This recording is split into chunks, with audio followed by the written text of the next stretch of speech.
In 1961, a Michigan factory worker turned his coal cellar into a shelter for $47. His neighbor spent $6,000 on a professional one. When the panic passed, the expensive bunker sat useless behind a locked hatch nobody could open. His cost less than a week of groceries and did the exact same job.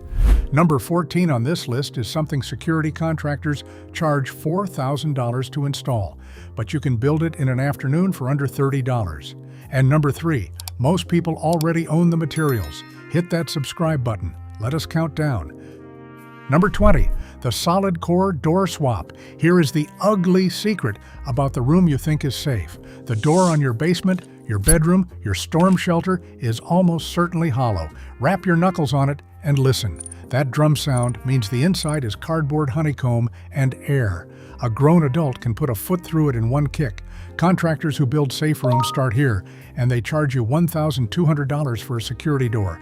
Your grandfather would have laughed. He would have gone to the salvage yard, found a solid core door for $30, one of those old ones that weighs as much as a coffee table, and hung it in the frame himself. Solid wood or a foam and steel core absorbs impact instead of shattering.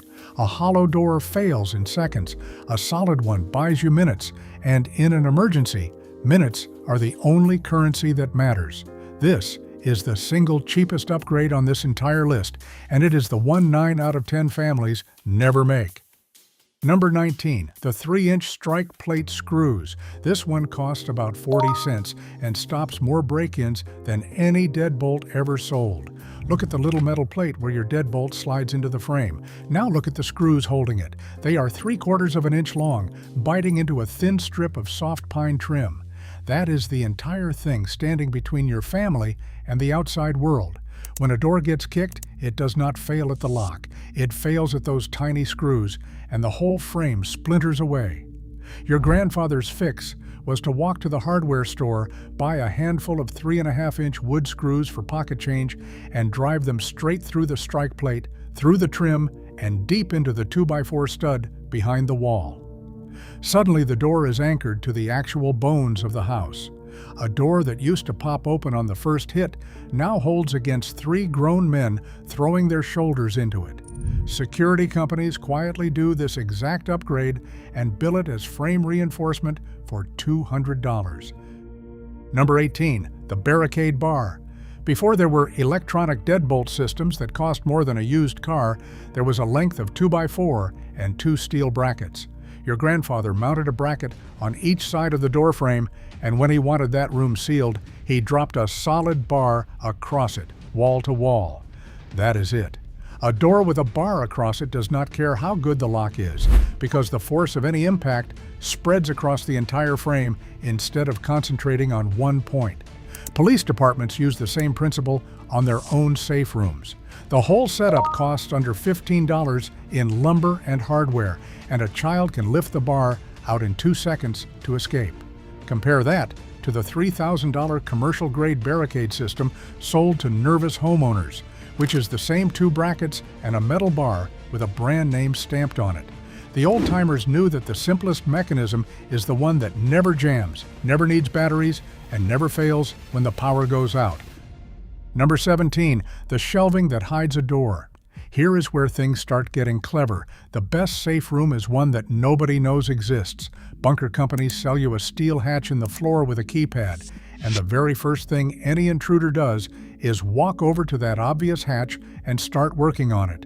Your grandfather did the opposite. He built a floor-to-ceiling shelving unit, loaded it with paint cans and mason jars and old tools, and hung it on a piano hinge so the whole thing swung out like a door. Behind it, the entrance to the room. Nobody searching a cluttered basement gives a second look to another set of dusty shelves. The materials cost maybe $60 if you buy the lumber new, and nothing at all if you use shelves you already own. The genius was never in the lock. The genius was in making sure there was nothing to lock, because as far as anyone could tell, there was no door there at all. Number 16, the sandbag wall. This is the trick that turns a corner of your basement into something that stops what a brick wall cannot. Sandbags are the oldest ballistic protection humans have ever used, and they are still what the military reaches for today, because nothing on Earth is cheaper or more effective at absorbing a bullet. A bag of playground sand costs about $4. Empty burlap or woven poly bags cost a few cents each. Your grandfather would fill them, stack them too deep against the inside of a wall or around a low position, and create a barrier that a rifle round buries itself in and stops dead. Loose sand does something solid material cannot. It absorbs and scatters energy instead of letting it pass through. A concrete block can crack and send fragments flying. 12 inches of packed sand just swallows the impact and goes quiet. For under $100, you can wall off a protected corner that outperforms the steel plating on a bunker that costs $30,000, and when you no longer need it, you dump the sand in the garden. Number 15, the concrete-filled cinder block. First pattern break. Here is where the bunker companies really start sweating. The single most expensive thing they sell you is the wall. Solid, hardened, blast-resistant walls, they say. Engineered protection. And the invoice runs into the tens of thousands.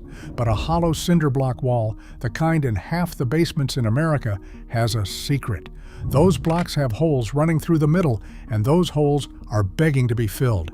Your grandfather would mix a batch of concrete, pour it down into the cores of the block, and drop a length of rebar into each one before it's set. What was a hollow decorative wall becomes a solid poured column of concrete and steel, the same construction used in the foundations of buildings meant to survive earthquakes. A bag of concrete mix is $4. Rebar is a couple of dollars a length.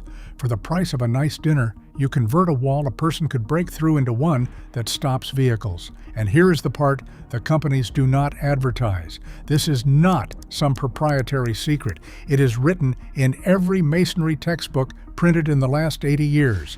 They just count on you never opening one. Number 14, the furnace filter air scrubber. Now we get to the one I promised you. When bunker companies want to make your eyes go wide, they talk about the AIR. NBC filtration, they call it, nuclear, biological, chemical, and the systems start at $4,000 and climb past $10,000. They show you photos of sealed vents and humming machines and let you imagine the poison air outside. Here is what your grandfather would say to all of that. A $20 box fan and a furnace filter do most of the same job. Take a common box fan, tape a high-rating pleated furnace filter to the back of it, the kind that costs $15 and traps particles down to the microscopic level, and run it. That is a machine that scrubs smoke, dust, ash, mold spores, and airborne particulate out of a sealed room. Build a cube out of 4 filters and 1 fan, the design engineers came up with during recent years, and you clean the air in a whole room in minutes. It will not filter every exotic gas no home setup will, but for smoke, fallout dust, and the airborne threats an ordinary family actually faces, a $30 contraption on the floor does what a $4,000 wall unit promises. The physics does not care what you paid. Number 13, the window well escape and reinforcement. Every basement safe room has one fatal weakness, and it is the same one every time. The window. That little basement window is the easiest entry point in your entire home, a thin pane of glass in a flimsy frame that a person can pop out in seconds. Bunker builders solve this by not having windows at all, sealing you into a concrete box. Your grandfather kept his window because a window is also an escape route, and he was not about to trap his own family. What he did was reinforce it smart. A steel window well cover bolted down from the inside so it cannot be lifted from above, but releases with a latch from below. Security bars on a hinge that swing open in an emergency. A sheet of clear polycarbonate, the shatter-resistant plastic, over the glass for under $30. Now the window keeps people out, but still lets your family out. The bunker seals you in and calls it safety.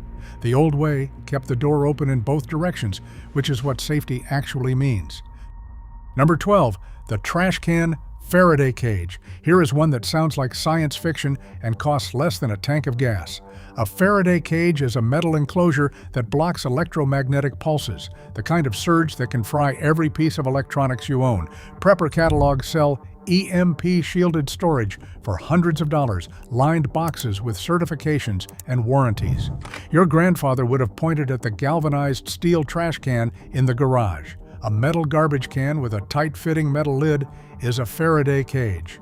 Line the inside with cardboard or foam so nothing touches the bare metal. Put a backup radio, a spare phone, some flashlights, and a hand-crank charger inside. Seal the lid so metal meets metal all the way around, and you have shielded your critical electronics for about $25.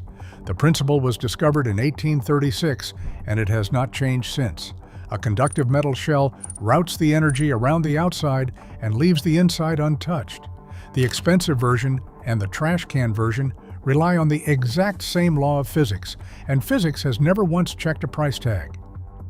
Number 11, the 55-gallon water drums. You can survive weeks without food. You last about 3 days without water. And this is the resource every overpriced bunker charges a fortune to store. They install stainless tanks and filtration towers and quote you numbers with a lot of zeros. Your grandfather bought food-grade 55-gallon drums, the blue ones, for about $20 used, filled them from the garden hose, added a few drops of plain, unscented bleach to keep the water safe, and lined them along the basement wall. One drum is 55 gallons. 2 drums keep a family of 4 in drinking and cooking water for 2 weeks or more. Stored cool and dark in a basement, that water keeps for months, and you rotate it twice a year. The whole setup, drums and a cheap hand pump, runs under $100. The bunker company's water system costs more than a car and does the identical thing, which is hold clean water until you need it. Water does not know whether it is sitting in surgical steel or a blue plastic barrel. It just waits. Number 10, the hand crank everything. Second pattern break. Here is what the bunker salesmen do not want you thinking about too hard. Every expensive shelter on the market runs on power. Air systems, lighting, communications, door mechanisms, all of it depends on electricity, which means all of it depends on a generator, which depends on fuel, which runs out. The most sophisticated bunker in the country becomes a dark concrete tomb the moment the diesel is gone. Your grandfather built his safety around the one power source that never fails, his own arm. A hand-crank radio pulls in emergency broadcasts and charges a phone for about $25. A hand-crank flashlight never needs a battery. A hand-crank charger keeps your communications alive indefinitely. There is no fuel to store, nothing to leak, nothing to run dry at the worst possible moment. The bunker companies sell you dependence and call it technology. The old way was independence, and independence is the whole point of a safe room. A shelter that dies when the power dies was never a shelter. It was just an expensive room. Number 9, the $5 wide-angle viewer. You never open a door in an emergency without knowing what is on the other side, and the tools to see out have gotten absurdly cheap. Bunker companies sell camera systems with monitors and night vision that run into the thousands. Your grandfather needed to know one thing, what was standing outside his door, and a wide-angle peephole answered it for $5. Drill one hole, thread in the viewer, and you can see 180 degrees of the hallway without exposing yourself. Add a cheap, battery-powered wireless camera, the kind sold for $25 now, pointed at the approach, and you have eyes on the whole area from inside the room. No wiring, no monitors bolted to concrete, no installation bill. The difference between a good outcome and a bad one usually comes down to information, to seeing the threat before it sees you, and that information used to cost a fortune. Now it costs less than lunch and it fits in your pocket. Number 8, the bucket that solves the unspoken problem. Nobody in the bunker brochures talks about this one, but it is the reason people abandon shelters after a single day. Sanitation. When you are sealed in a room and cannot leave, human waste becomes an immediate health emergency, and the fancy shelters solve it with composting toilets and plumbing that cost thousands and break down constantly. Your grandfather solved it with a 5-gallon bucket, a snap-on toilet seat lid that costs about $12, and a bag of sawdust or kitty litter. You do your business, cover it with a scoop of litter to kill the smell and the bacteria, seal the lid, and it is handled. The military calls it a field expedient. Your grandfather just called it common sense. For under $20 total, you have solved the single problem that ends more shelter stays than hunger, thirst, or fear combined, because a room you cannot stand to be inside of is not a room that keeps you safe. Number 7, the bookshelf that stops bullets. Here is a fact that surprises everyone who hears it. A packed bookshelf is one of the best ballistic barriers in your entire house, and it is already sitting in your living room. Bunker builders sell you steel armor plating at hundreds of dollars a square foot. Your grandfather knew that dense paper stops a bullet almost as well as steel and costs nothing because you already own the books. Studies going back decades have shown that a rifle round fired into packed paper buries itself in the first 18 to 24 inches and stops. Old telephone books, packed paperbacks, stacked magazines, all of it works. Line the wall of your safe room with a full bookshelf, or better, a double layer of packed books, and you have a backstop that swallows what comes at it. A stack of old encyclopedias nobody has opened in 30 years suddenly has the most important job in the house. The armored panel and the packed shelf do the same physics. One costs 4 figures, the other you carried in from the curb on trash day. Number 6, the lighting that needs no wires. When the power fails, and in any real emergency it will, a bunker with a dead lighting system is a black box full of frightened people. The expensive shelters run their lights off the same generator that runs everything else, so when the fuel is gone, so is the light. Your grandfather layered his lighting so that no single failure left him in the dark. Solar garden lights, the dollar store kind you stake in the yard, charge all day in a window and glow all night for free. Glow sticks last 12 hours and cost $0.25 each. A headlamp keeps your hands free and runs for days on a single set of batteries.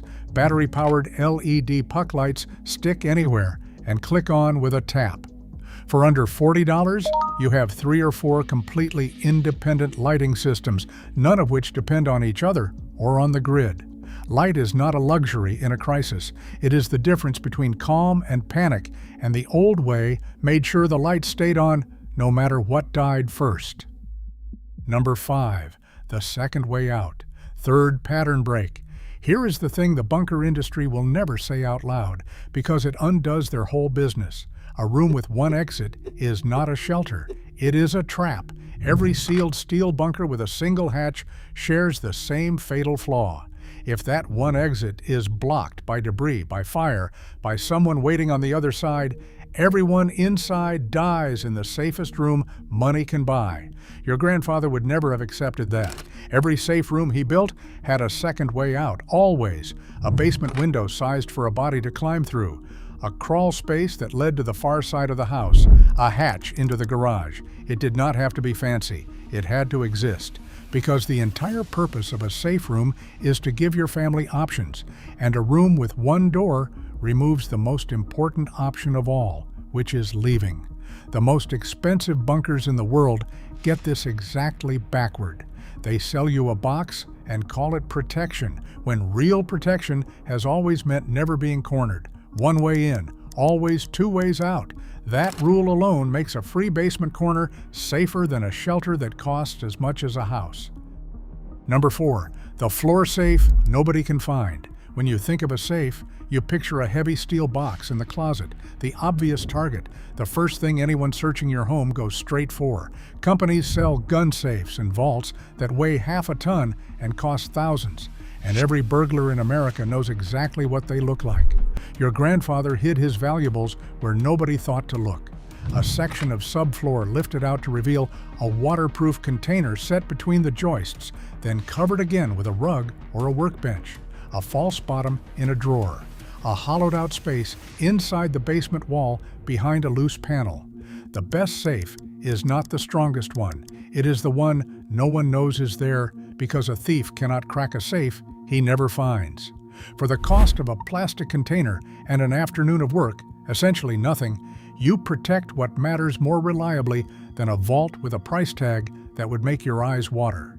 The old-timers understood that concealment beats confrontation every single time. Number 3, the room that hides in plain sight. Here is the one where most of you already own everything you need. The single most effective safe room feature ever devised is not steel or concrete or a lock. It is the fact that nobody knows the room is a safe room. Bunker companies do the exact opposite. They build something that screams its own importance, a hardened vault that announces to everyone the valuable things and the frightened people are in here. Your grandfather made his protected room look like the most boring space in the house. A laundry room, a storage closet full of holiday decorations, a workshop cluttered with junk, the reinforced door painted the same dull color as every other door, the barricade bar tucked behind the water heater. The whole point was that an intruder would walk past it a dozen times and never give it a thought. You do not need to buy a thing for this. You need to look at the room you already have and make it disappear into the ordinary background of your home. The best defended room in America is the one no one ever thinks to attack, and making that happen costs exactly nothing. Number 2, the lock that works from the inside. Fourth pattern break. Here is the mistake that undoes almost every home safe room, and once you see it, you cannot unsee it. Most doors are built to keep you out of a room, not to keep you safe inside it. The lock faces the wrong way. You get to your safe room in the middle of a crisis, pull the door shut behind you, and realize you have no way to secure it from your side. Your grandfather flipped the whole logic. He hung the door to swing outward against the intruder so it could not be kicked in toward him, and he mounted the deadbolt and the barricade brackets on the inside where his family was, a slide bolt at the top and bottom, a chain, a bar he could drop the instant the door closed. Everything that secured that room was operated from within, by the people it was protecting, in the seconds that mattered most. It is such a small reversal, which way the lock faces, which way the door swings, and it costs nothing extra to do it right. But it is the difference between a door you hide behind and a door that actually holds. The bunker companies sell you steel. Your grandfather sold himself time, and time is what saves lives. Number 1, the plan you practice. At the top of this list is something so simple, so free, so completely unlike anything a bunker company could ever put on an invoice that naming it almost feels like a letdown. A plan, not a product, not a purchase. A plan that every person in the house knows by heart and has walked through until it is muscle memory. Where you go, which door closes, who grabs the flashlight, who grabs the water, who counts the children. The most expensive shelter on earth is worthless if your family freezes in the hallway trying to remember what to do, and the humblest basement corner becomes a fortress the moment everyone knows their part without being told. Your grandfather did not have $30,000. What he had was a family that had practiced, that moved together, that stayed calm because they had done it before. He ran the drill on a quiet Sunday afternoon, timed it, did it again until it was smooth. That cost nothing but an hour of his time, and it did more than any steel door ever could. Because in the end, a safe room was never about the walls. It was about the people inside them knowing exactly what to do and doing it together when it counted. Here is my challenge. Pick one of these this week. Just one. The 3-inch screws, the solid core door, the box fan, and the filter. Do it this weekend. Then run one drill with your family and time it. Come back and tell me how it went. Drop the one you're starting with in the comments because I want to know if the sandbag wall gets more love than the hidden shelf. These were never about fear. They were about knowing that the people who came before us kept their families safe with almost nothing, and we can too.